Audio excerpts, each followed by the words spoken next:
That'll bring you out just when the juries are changing shifts. Okay, boys, good luck and Godspeed. The Gospels were the central part of the play. What Malachi did was sort of change some of the characters. Judas became a central character, and many of the scenes were heightened to see the human emotions and struggle that were going on, besides just the narrative of the Passion. Okay?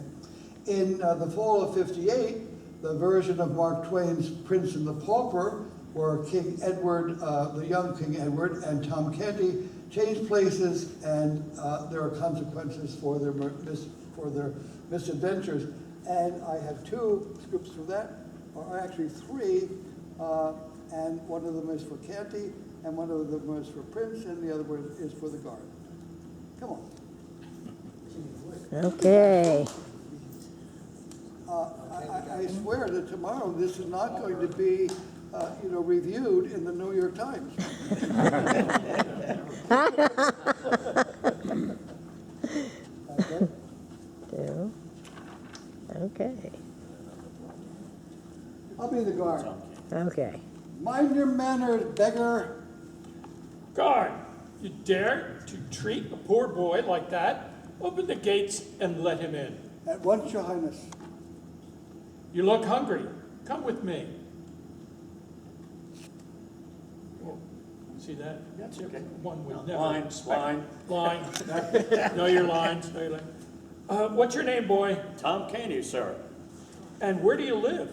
In the city, sir, of Awful Court. An odd name. Have you parents? Yes, sir, and twin sisters and a grandmother who is not kind to me. She mistreats you? Yes, sir. Beatings? Yes, sir. Is your father kind to you? No more than my grandmother. Perhaps fathers are alike.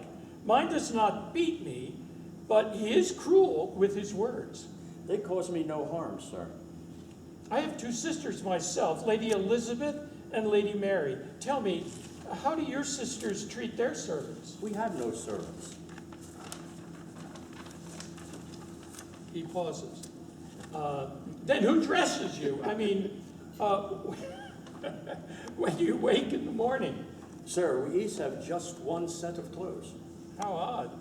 But tell me, do you enjoy living in Offal's court? Yes, sir, when I'm not hungry. The other boys and I swim in the river or wrestle. It sounds like glorious fun. It'd be worth this entire kingdom to experience it just for one day. Sir, it would be worth all that I have to spend just one day dressed in fine clothes like yours. Say no more. So be it. Put these on. Give me your clothes. You have the same hair, eyes, and build as I do.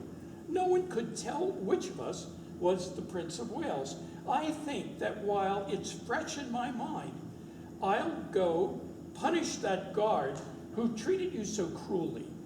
Don't move till I return. Guard. Oh, you're back, you rotten beggar. Here, this for your trouble. You caused me with your highness. I am the Prince of Wales.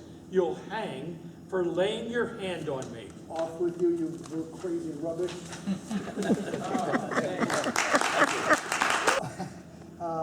Billy Budd was kind of interesting because what we happened on the stage was we actually built a British man of war. And Vince was telling me that Charlie Sutton, who is my brother-in-law, now deceased, and Vince went out and borrowed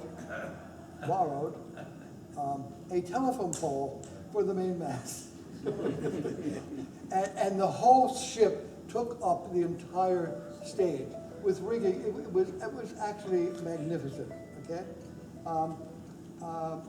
And the scene that I want to recreate is Bud is a British soldier and a British man of war. He's accused of plotting mutiny with the Master of Arms Claggart. Unable to frame a defense, he strikes Claggart and kills him, and the captain summons a group of senior officers to discuss Bud's fate, and there are 4 parts, and I know Jim wants to come back and be Captain DeVere. Billy has to return. Malachi put together that ship, as Glenn said, but there was something called theatrical gauze, which he covered some of the scenes, so that you did not see the inside from the audience. But when there was a time to be done a play part in there, the lights would come on, and you would suddenly see the people in there. It had never been done before. I know that in our group, but it was really pretty cool. Yeah. I remember building it. Yeah, I'm sure you do. We need one more, huh? Yeah, one more. Here he is. All right. Are we having fun? Does this bring back any memories at all?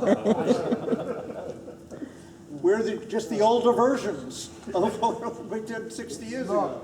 Yeah, 60. And none of us have changed. All right, all right, right? I don't know. Do we all have our, I'm Veer. Who's who? I'll take Mr. Wyatt. Who's on first? Wyatt, Radcliffe. Isn't there another?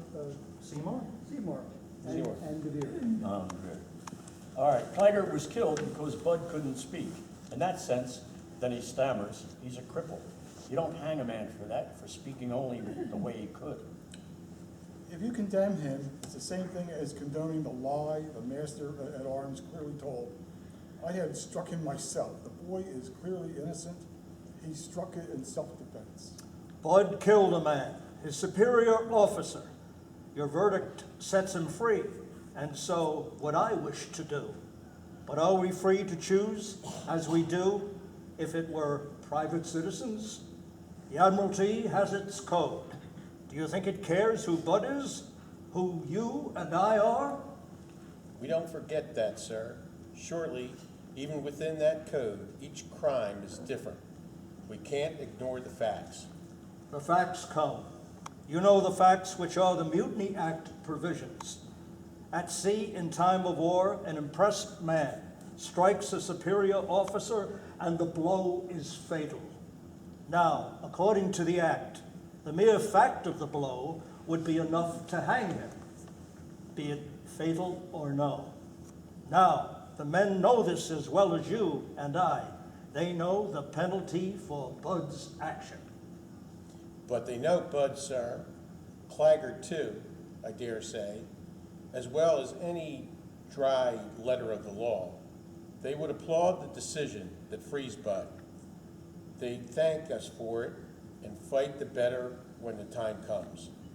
String him to a yard, and they'll turn around and rescue him and string us up instead. Aye, that's the point. It's twice as dangerous to hang a boy as it is to let him go. That's possible, Radcliffe. Whatever step we take, the risk is great, but it is ours. And that's what makes us officers. If out of lawful rigor mutiny comes, there is no blame for us. But if in fear miscalled, a kind of mercy.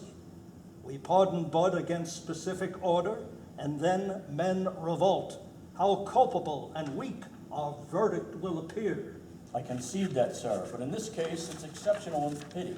If we are men, must move us captain. So am I moved, Radcliffe, but we cannot have warm hearts betraying heads that should be cool. Officers are only men in uniform. We have standards, ethics, and scruples. Challenge your scruples. Come, do they mean something like this? Can we adjudge to summary and shameful death a fellow creature who we believe to be innocent before God? Does that state your case rightly? Acquit him, then you say as innocent? Yes, I know the articles prescribe death for what Bud has done. Oh, stow the articles. They don't count for such a case as this. You said yourself, sir, Bud is innocent. In a court more merciful than a martial one, I'd use my conscience. I'd even set him free. When Claggart told his lies, the case went beyond the scope of military justice. All I know is that I can't sit by and see an innocent man hanged. Who would gain by Bud's death? The Admiralty? You want to make us murderers? What is this ship you serve on? An ark of peace? Go count her guns and then tell your conscience to lie quiet, if you can. But that is war. This would be downright killing. Our consciences are private matters, Ratcliffe, but we are public men. Dare we give our consciences precedence over the code that made us officers and which called this case to trial? Dare we? Do not think me pitiless in thus demanding sentence on a luckless boy. I feel as you do for him, and for myself, revulsion, shame, and rage. Bravo. Can I make a comment? I wanted to make a comment because as being that lucky young gentleman, Bud, One of the scenes we had on this huge ship that they built were the rat lines. And they were very shaky, and I'm sure Vince remembers building them. In one of the scenes, I ended up going up to the top, and I had to stay there for the whole scene.